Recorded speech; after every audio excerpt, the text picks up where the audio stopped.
मैं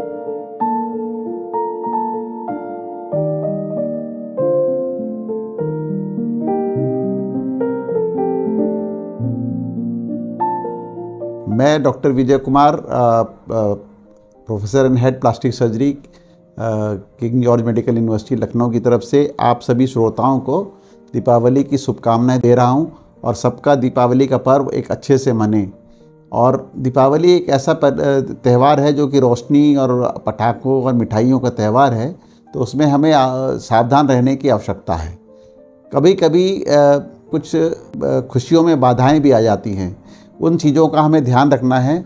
सर्वप्रथम जब हम पूजा करेंगे, पूजा करने के बाद जब हम दीप लगाएंगे, जो दिया लगाते हैं ज़मीन पे ध्यान से रखें और कोशिश करें कि दिए ज़मीन पे ना रख के थोड़ी ऊंचाई पे रखें, क्योंकि कभी कभी क्या होता है, जो हमारी महिलाएं होती हैं, बेटियां होती हैं, वो उनके कपड़े नीचे से आग पकड़ लेते हैं। तो वो पूजा के वक्त और पूजा के बाद जब एक ड्रेस कोड बदल लें, जब दिया रखने जाएँ तो सूती कपड़े पहन लें और दिया रखने के वक्त सावधानी रखें।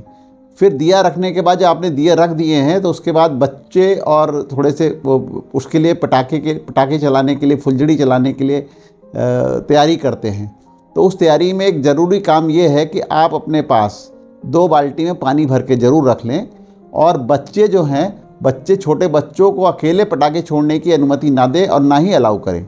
बच्चों के साथ बड़े लोग रहें और पटाखे छोड़ें। जैसे फुलझड़ी भी है या पटाखे जो बड़ी इंटेंसिटी के पटाखे से दूर रहें, और अनार है या रॉकेट है, जो भी चलाने हैं पटाखे, वो दूरी से चलाएं और बड़े लोग ही चलाएं और उसको सावधानी से हुए चलाएं। अगर कोई ऐसी अप्रिय घटना हो जाती है जिसमें आग लग जाए, हाथ में पटाखा फट जाए, उसके लिए प्लास्टिक सर्जरी विभाग, king George medical university Lucknow पूरी तरह से तैयार रहेगा। हमारे चिकित्सक ड्यूटी पर रहेंगे और हमारा नंबर भी है 9415200444। इस नंबर पे भी कांटेक्ट कर सकते हैं, नहीं तो प्लास्टिक सर्जरी विभाग में आकर आप इलाज कर सकते हैं। हमारी टीम वहाँ मौजूद रहेगी। बाकी हमारी टीम के सदस्य हैं, बाकी जो सदस्य हैं, ये लोग भी आपको इस दिवाली पे कैसे सावधान रहना है उसके बारे में अवगत कराएंगे। धन्यवाद। नमस्कार, मैं डॉक्टर संध्या पांडे, प्लास्टिक सर्जरी विभाग में असिस्टेंट प्रोफेसर के पद पर कार्यरत हूँ। जैसा कि आपको अभी विजय सर ने बताया कि दिवाली पे हम लोगों को क्या क्या सावधानियाँ बरतनी हैं पटाखे छुड़ाने के दौरान, तो वो सब सावधानियाँ आप लोग बरतें जिससे कि किसी भी अनहोनी घटना से बचा जा सके। और यदि सारी सावधानियां बरतने के बावजूद भी आप जल जाते हैं अनफॉर्चुनेटली, तो उस कंडीशन में क्या करना है इसके बारे में मैं आपको ब्रीफली बताऊंगी। तो यदि आप अनफॉर्चुनेटली जल जाते हैं तो सबसे पहले जले हुए हिस्से पर आपको ध्यान रखना है कि उस पर कोई केमिकल नहीं लगाना है, कोई टूथपेस्ट नहीं लगाना है, कोई आलू का पेस्ट नहीं लगाना है, बस केवल नल के सादे पानी से धोना है और कम से कम 5 से 7 मिनट तक उसको रनिंग वाटर से साफ़ करना है आपको उस जगह पे। और उसके बाद में साफ़ किसी कपड़े से, या तो कोई ड्रेसिंग मटेरियल आपके पास है तो उसको यूज़ कर सकते हैं, अदरवाइज़ साफ़ सूती रुमाल से उस जगह को आप ढक सकते हैं या उसको कवर कर सकते हैं। और यदि आँखों में, कई बार होता है बच्चे अनार जलाते हैं तो वो उनके आँखों में कुछ चिंगारियाँ चली जाती हैं, पटाखों की चिंगारियाँ चली जाती हैं, तो उस केस में आँखों को मलना नहीं है, रगड़ना नहीं है, और उस केस में भी आँखों पे लगातार पानी के छींटे मारने हैं। जो आपको पानी यूज़ करना है वो फ्रिज का पानी या बर्फ़ का पानी नहीं यूज़ करना है, नॉर्मल सादा ठंडा पानी यूज़ करना है आपको। और आँखों में भी लगातार 5 मिनट तक छींटे मारते रहें। और उसके बाद में आप कोई भी, अगर आपके पास आई लुब्रिकेंट मौजूद है तो डाल लें, अदरवाइज़ आप पास के किसी डॉक्टर से जा कर के सलाह लें। तो हमारे जो आपको एक तो जलने के बाद और आँखों में आपने ये सावधानियाँ लेनी है। और फिर भी अगर आपको मेजर बर्न हो जाता है, जैसे किसी को आग पकड़ ले, अगर उसके कपड़ों में आग पकड़ ले, तो उस केस में सबसे पहले आपको पैनिक नहीं होना है, इधर उधर भागना नहीं है, ये ध्यान रखना है। और जो मरीज है जो जल रहा है उसको ज़मीन पे लिटा देना है। इसको ड्रॉप रोल टेक्निक बोलते हैं। ज़मीन पे लिटा करके उसको रोल करना है जिससे आग बुझ जाए। अगर वो भागेंगे, खड़े रहेंगे तो आग और ज़्यादा जलेगी। और अगर पास में पानी की बाल्टी आपने रख रखी है या कोई कंबल है या कुछ भी है तो उस पर डाल दें जिससे आग को बुझाई जा सके। और तुरंत ही पास के किसी हॉस्पिटल में जा कर के सलाह लें। और अगर गंभीर रूप से जल जाते हैं तो उस केस में आपको हॉस्पिटल में आने की ज़रूरत होती है तथा कुछ क्रिटिकल केयर की भी इलाज कराने की ज़रूरत होती है। तो हमारे साथ क्रिटिकल केयर एक्सपर्ट मौजूद हैं, जो कि बर्न में क्रिटिकल केयर में मरीजों की देखभाल करती हैं। तो क्रिटिकल केयर का मैनेजमेंट आपको डॉक्टर अंशु बताएंगे। मैं doctor Anshu Singh, assistant professor critical care इन बर्न आईसीयू। आप सभी को मेरी तरफ से दिवाली की बहुत बहुत शुभकामनाएं।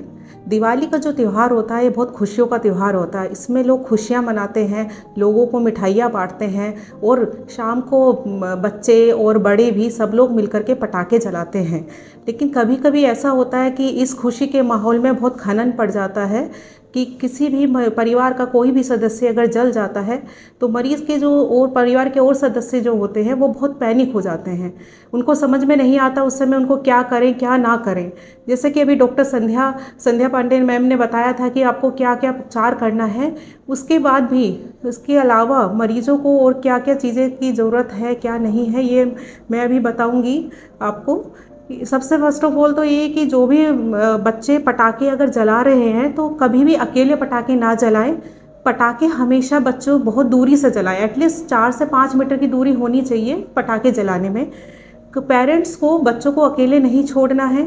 1-2 बाल्टी की पानी भर के हमेशा पटाखों के पास रखना है। जो बिना जले पटाखे हैं उनको भी जले पटाखों से दूरी पे बना के रखना है, ठीक है। अगर इसके अलावा भी कोई भी मरीज़ बहुत सीवियर तरीके से जल जाता है, जैसे कि कोई अनार जला रहा है, कोई पटाखा जला रहा है तो उनका फेस वेस सब जल जाता है, तो उस कंडीशन में बिल्कुल भी पैनिक ना हो और मरीज़ को तुरंत साफ पानी से उसको कम से कम 10 से 20 मिनट तक धुलें। धुलने के बाद तुरंत निकटतम अस्पताल जा कर के डॉक्टर की सलाह लें, क्योंकि जो भी ये फेशियल बर्न होते हैं, जो भी इन्हेलेशनल बर्न होते हैं वो बहुत ही क्रिटिकल होते हैं। इस कंडीशन में मरीज़ों की जान भी जा सकती है अगर परिवार के सदस्य अगर उसको सीरियसली नहीं लेंगे, ठीक है। इसलिए अगर कुछ भी चेहरे पे कुछ भी बर्न है या बच्चे हैं उनको तुरंत आपके अस्पताल लेके जाना, डॉक्टर की सलाह लेनी है। क्योंकि इनिशियली अगर आप मरीज़ के 12 से 24 घंटे आपने ऐसे ही वेस्ट कर दिए तो मरीज़ की जो होती है प्रोग्नोसिस पुअर हो जाती है, क्योंकि फर्स्ट 24 आवर्स बहुत ज़रूरी होते हैं बर्न के मरीज़ों को एडिक्वेटली रिससिटेट करने के लिए। अगर उनको एडिक्वेटली फ्लूइड रिससिटेशन नहीं होगा तो मरीज़ में एक लीथल ट्रायल नाम की एक चीज़ होती है। इसमें ये होता है कि मरीज़ को पानी की कमी की वजह से लैक्टिक एसिडोसिस हो जाता है, हाइपोथर्मिया हो जाता है और कोगुलोपैथी में मरीज़ चला जाता है। अगर एक बार मरीज़ आपका इस लीथल ट्रायल में पहुंच जाता है तो मरीज़ की जो प्रोग्नोसिस है, आगे के बचने की उम्मीद भी उतनी ही कम होती चली जाती है। इसलिए अगर कभी भी कोई छोटा बच्चा है जिसमें मोर देन 10% बर्न है, फेशियल बर्न है या गर्दन के चारों तरफ कोई भी बर्न है, तो उसमें बिल्कुल देरी नहीं करनी है आपको। और अब जो भी बड़े लोग हैं उसमें मोर देन 20% बर्न हुआ है तो आपको बिल्कुल बिना किसी देरी के तुरंत हॉस्पिटल लेकर के जाना है और डॉक्टर की सलाह लेके वहाँ पर आपको इलाज लेना है। हमारा plastic surgery department 24/7 for burn care के लिए अवेलेबल है। इसलिए कभी कुछ भी प्रॉब्लम हो तो हम लोग उसके लिए बिल्कुल प्रिपेयर हैं, एनी इमरजेंसी एनी मास कैजुअलिटी के लिए। धन्यवाद।